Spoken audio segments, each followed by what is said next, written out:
Welcome to Undercurrents, our daily news show from Unheard's Washington Bureau. Today's guest is Ken Klippenstein. Subscribe here, wherever you get your podcasts, and over at undercurrents.tv for the full premium experience of the show. As of today, it looks like we're getting closer to solving the mystery of why a man gunned down UnitedHealthcare CEO Brian Thompson in Midtown Manhattan last Wednesday. Law enforcement yesterday took 26-year-old Luigi Mangione into custody as he dined at a McDonald's in Altoona, Pennsylvania. Mangione reportedly had a suppressor like the one used in Thompson's murder and several fake IDs, along with a long trail of varied political opinions. Some are describing him as a leftist, others as a radical centrist. He was arrested by law enforcement on gun charges, and sources told media that Mangione had a manifesto that read like the Unabombers, which Mangione reportedly admired. "Science fiction, it is already happening to some extent in our own society," he wrote. "Instead of removing the conditions that make people depressed, modern society gives them antidepressant drugs. In effect, antidepressants are a means of modifying an individual's internal state in such a way as to enable him to tolerate social conditions that he would otherwise find intolerable." That's from the manifesto, and that document apparently indicated Mangione acted alone. But his politics do seem hard to nail down, kind of an evolving mixture of rage at corporate America and greed, and even at entitlement programs. Mangione has a bachelor's and master's degree in computer science-related studies from the University of Pennsylvania. He attended an all-boys private high school in his native Maryland, where he graduated valedictorian. The New York Post reported that a source says Mangione may have been motivated to kill Thompson for personal reasons due to the experience of an ailing relative, and we will learn more about this surely in the days to come. But this case played out like a real-time true crime documentary last week, with internet sleuths stringing together clues from security camera footage to pictures of the suspect, all in an effort to understand why and how someone murdered a powerful executive in cold blood, then fled the scene on a bike and disappeared for days. The case immediately sparked debate over the ethics of America's healthcare system, as Thompson immediately turned into a meme on kind of dirtbag left spaces, and conservatives and centrists then responded to that with tweets and think pieces about the callousness of politicizing the murder. Here is Chris Cuomo as just one example. Show these tweets celebrating his death. Even people who call themselves journalists. Ken Klippenstein and Taylor Lorenz tweeting about how bad a man he was the day he died. People had similar tweets wishing Trump had been killed as well. All right, well, I guess that's par for the course these days, but don't these people understand? Won't someone in their life, if these are their real names, explain to them? You are worse than what you oppose when you celebrate murder as a justifiable end for disagreement over policy. I mean, what the hell is going wrong here? Now, you probably heard Cuomo mention one of our friends here at Undercurrents, Ken Klippenstein there. Ken leapt into action after Thompson's murder, politicizing it with zero hesitation shortly after the news broke. Ken then doubled and tripled down all week, landing basically in the very center of the swirling debate. Weird how Americans have strong feelings about health insurance executives. Wonder if there's a reason for that, he posted on X. Ken also wrote, quote, "Today we remember the legacy of UnitedHealthcare CEO Brian Thompson," alongside a chart showing UnitedHealthcare's claim denial rate topping the industry. On Thursday, Ken posted, quote, "Haven't seen a single member of Congress acknowledge the rage seemingly everyone is expressing at the healthcare system. How hard is it to say, I don't condone violence, but people's pain is real?"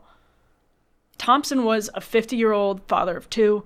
Obviously, none of this is funny to his children, who aren't responsible for cashing in on our obviously corrupt healthcare system.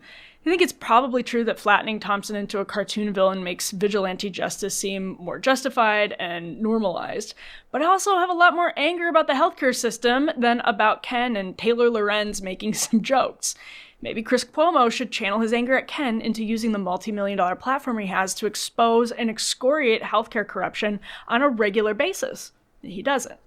So while I disagree with Ken's tactics, he raised an extremely serious point about media coverage here. On his Substack, Ken wrote, quote, "Within hours of UnitedHealthcare CEO Brian Thompson's death by a gunman in Midtown Manhattan, the major media went full North Korea, lavishing praise on the sainted business leader. The Washington Post reported that the smart and affable Thompson had a focus on keeping premiums low, citing an unnamed company staffer who we're to believe spoke on the condition of anonymity to protect their job. Ken pointed out that Thompson was implicated in an antitrust investigation by the Justice Department and being sued by a pension fund for insider trading and stock dumps. Of the friendly media reports, Ken said, "If anything, I think these details humanize Thompson, the opposite effect of saying that the media's fawning depiction of him as some titan on Mount Olympus has had." And I would take that a step further and say they also leave people without hugely relevant information when it comes to understanding what actually happened. Was this a random act of crime? Was it someone upset about denied coverage? Or perhaps someone acting on behalf of a party with millions of dollars on the line, or sensitive information about significant law enforcement investigations? So all of that is to say, I kind of think everyone is wrong here. But what's most irritating, once again, is that journalists are performatively claiming the moral high ground, which they should have in a healthy media landscape, but now they don't have a leg to stand on. So here to discuss and maybe debate the coverage is Ken Klippenstein, an independent journalist who runs Clip News over at kenklippenstein.com. Ken, thank you for being here. Hey, thanks for having me. It's been quite a week for you, Ken. You've made a lot of people very angry, so why don't we just start there? In the immediate aftermath, obviously, of Brian Thompson's death, you started to politicize, talk about healthcare. Do you feel like if Chris Cuomo were right here and was asking you this question, were you too mean to Brian Thompson, Ken? Well, I would say to him, if the facts were mean, then I was mean. I look at something like this, and I think the most constructive thing we can do is talk about the healthcare system. I think the least interesting part of this is the shooter as an individual. The most interesting part is the systems. It's been speculated the shooter was motivated by, because that's something we can do something about. If we want to prevent another murder like this, which I do, I don't want people getting murdered. You look at what happened, and there's kind of broadly two approaches. One is you can try to just beef up security everywhere, as the health insurance companies are trying to do based on reporting and on the job postings that they're putting out now. Another way is to try to figure out, okay, well, if this person was motivated by some sort of political grievance, what was that grievance? And the lack of curiosity about that question, again, not justifying the killing, but to understand what was the thinking here, what are the systems at play, how widespread is that attitude? That was the most interesting part to me, was not the shooter, it was the public response to it. The amount of sympathy for it. I saw on Facebook, the company put a post memorializing his death, and it was like the ugliest ratio I think I've ever seen. It must have been like 90% of the emojis were like the laughing emoji. To me, I have a curious response to that as reporters. Like, why do people feel that way? Because they don't react that way to basically anything else. I mean, there are obviously trolls, but like to see that on the normie platform that is Facebook, like that should be really interesting to not just reporters, but policymakers too. It's like, wow, there's a very strong response to this that you wouldn't see to basically anything else. What can we understand about that? And so that was sort of my motivation. I think you got lumped in also with people who were like, yay, I'm glad Brian Thompson is dead, which is different than what you did, to be fair. So before we get into all of that, because I know you actually spoke to some people and did some real reporting, Ken, who work at UnitedHealthcare. One more question on the tone policing, which I'm honestly not particularly interested in, but like people might say the guy's got kids, they don't have anything to do with this. Is it too soon to turn him into a meme, or is it callous to turn him into a meme? What do you say to that, Ken? Well, one of my frustrations is in the media reporting on it, they just got things factually wrong. And I wrote about this yesterday on my Substack, and you can go and visit it.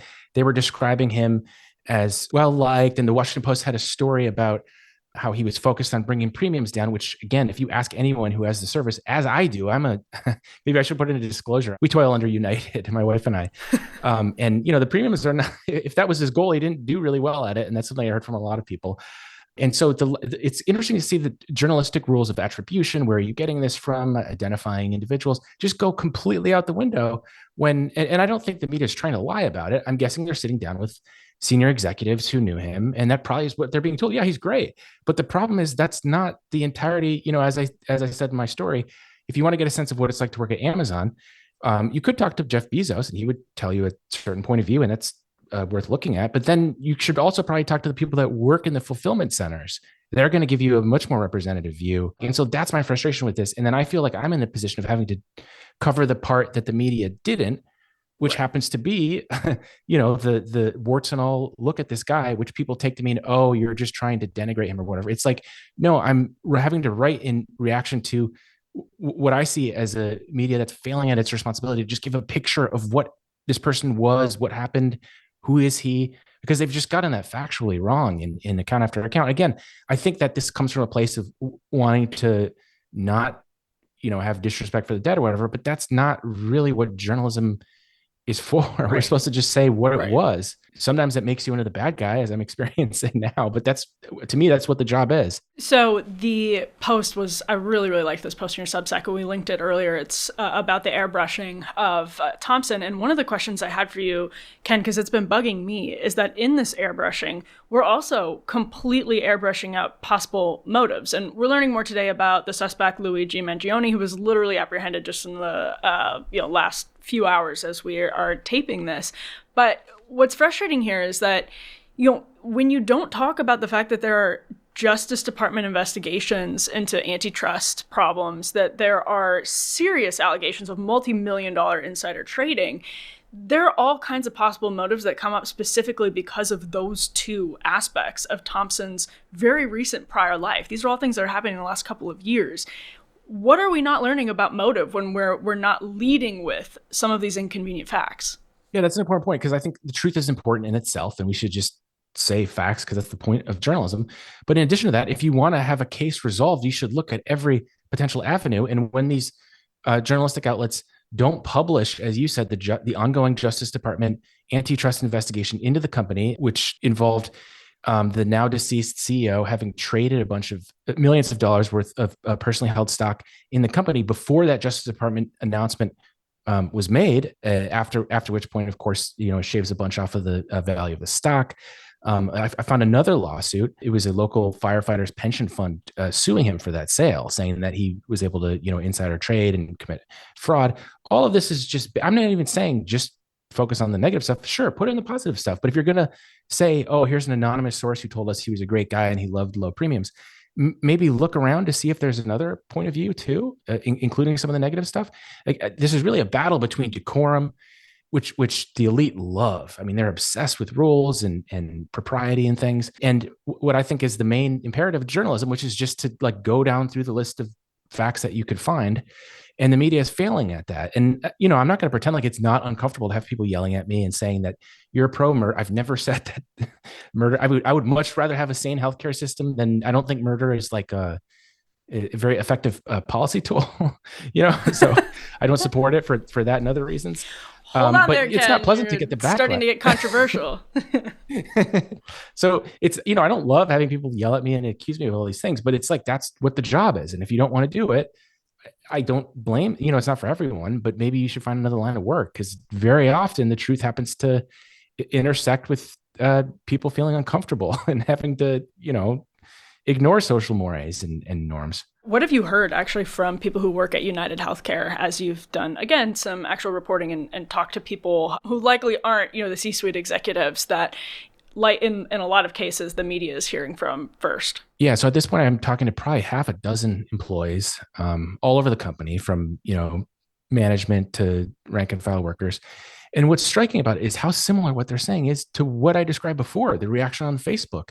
I mean, they said some stuff that made me uncomfortable about frustration with the CEO who oversaw the implementation of certain AI programs that have made their job difficult, that have resulted in potentially greater profits, but have a role in removing human labor that obviously is frustrating to people. And they point to his, annual salary and bonuses and say, hey, he can afford all this stuff clearly for the executives. Why can't they afford? They're not even saying pay me more. They're saying invest more in resources so that we can actually respond to patient needs more effectively. They feel as bad as anybody does about how these institutions function. And that was a big surprise to me. I thought they would be a little more defensive, or maybe say, oh, it's more complicated than what people are making it out to be. If anything, they sound exactly like a lot of angry people on Twitter, which surprised me.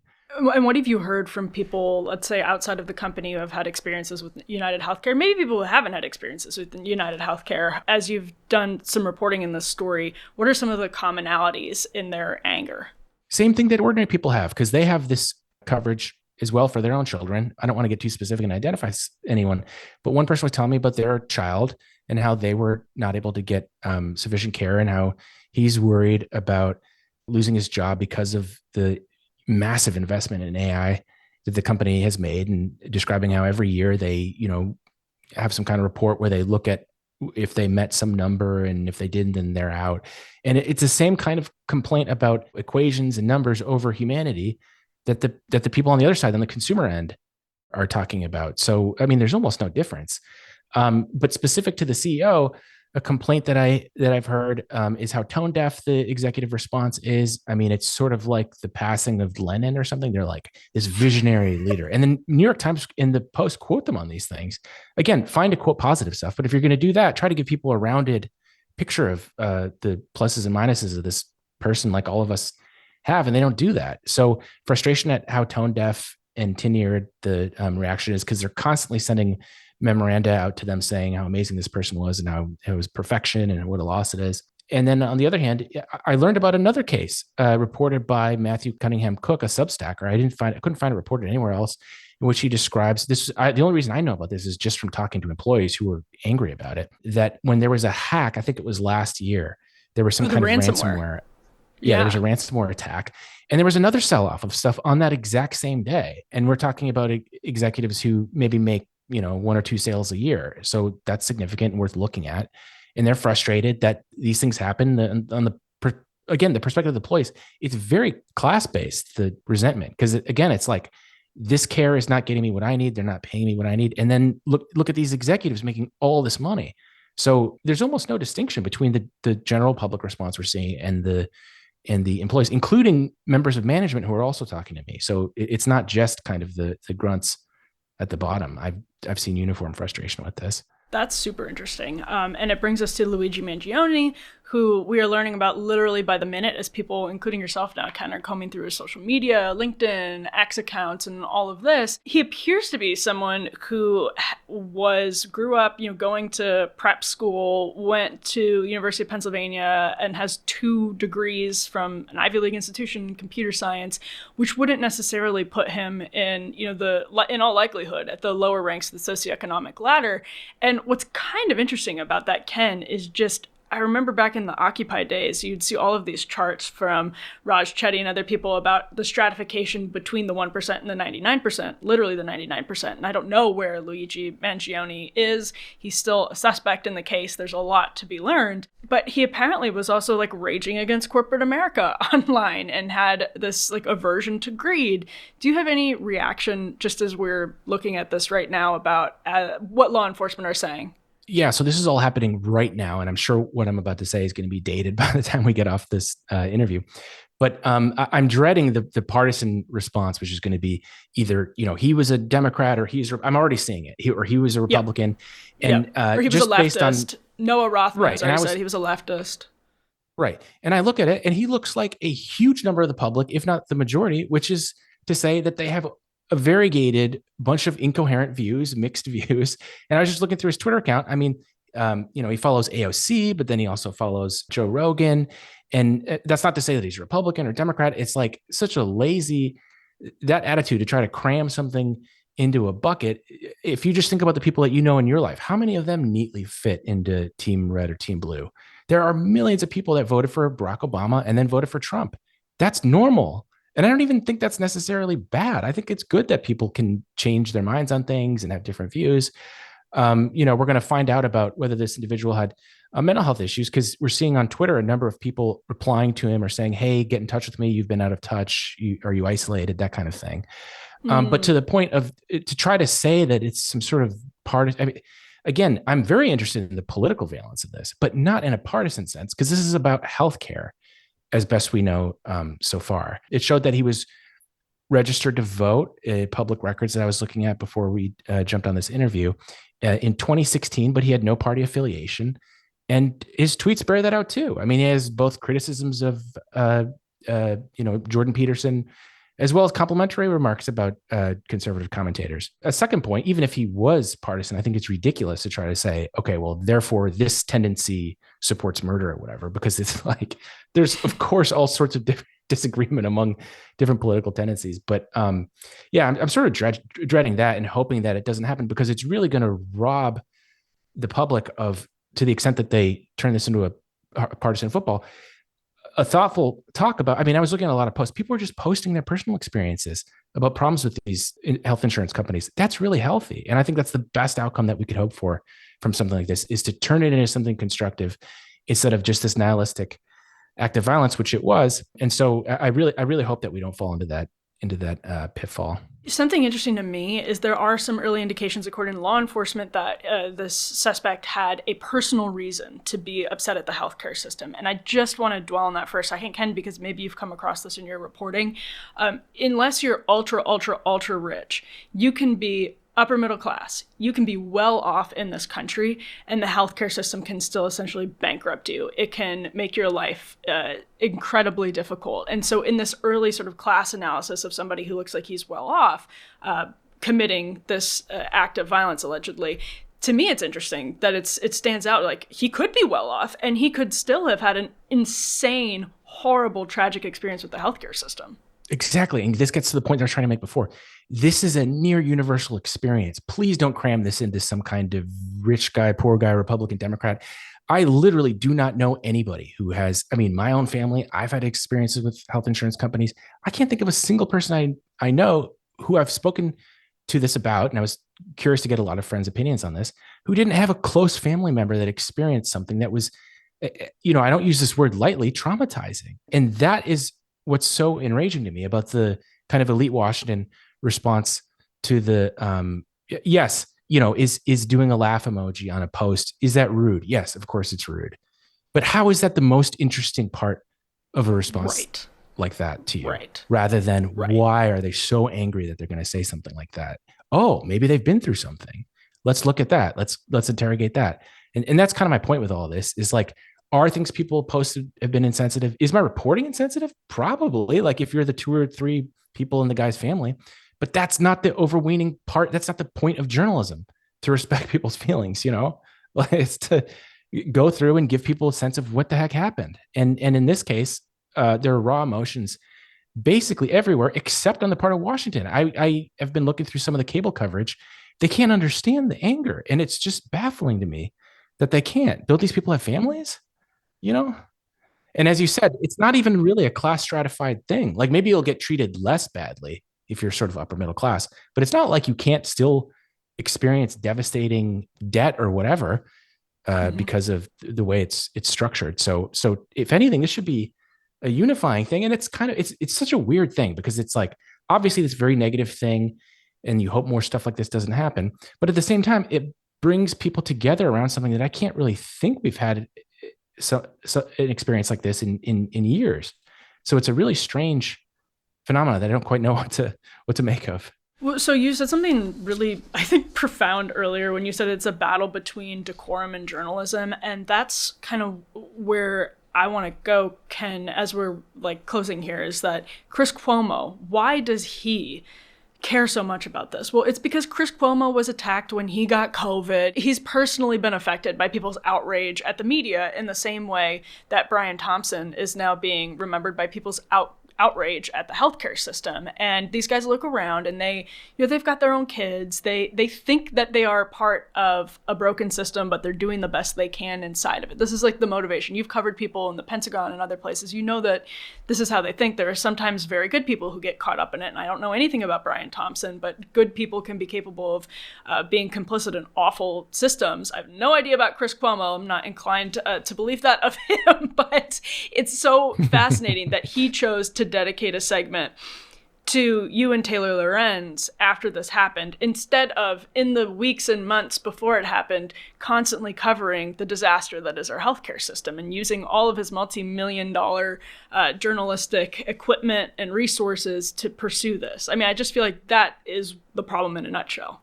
Yeah, totally. And that's a huge dimension in the election. Harris and Biden, they ran on decency and norms and things like that. And I can't think of something that's been more definitively thrown out in terms of the public voting behavior than that. And, I call them norms humpers. They're still going at it. And it's like, how many more gestures from the public do you need until you realize it's like, dude, people are really fed up. And that whole thing is not how people see the world. Now, do I think that all those people laughing, that they would actually do that in the family's face or anything like that? I don't think so. It's an expression of rage and helplessness in the face of these forces that they feel they have no control over.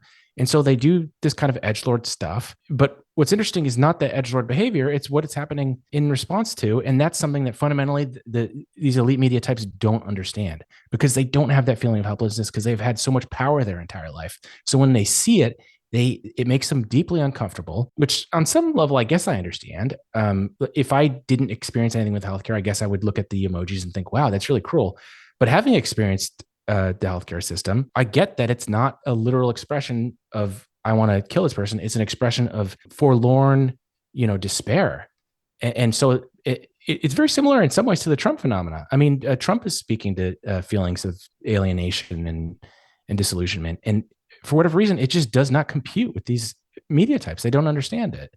I assume because they have not felt that kind of alienation. I was gonna say it's easier for them to talk about decorum because in some cases that's low-hanging fruit. Like, yes, you should not wish death on innocent people. So it's easier for them to talk about that, the symptom, than it is for them to talk about the disease.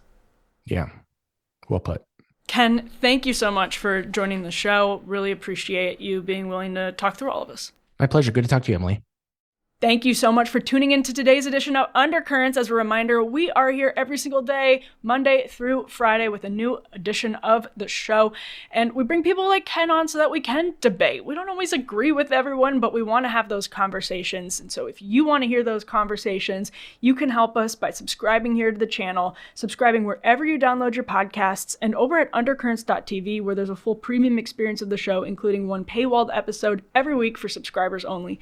Thank you so much for watching or listening. We will be back here soon with more.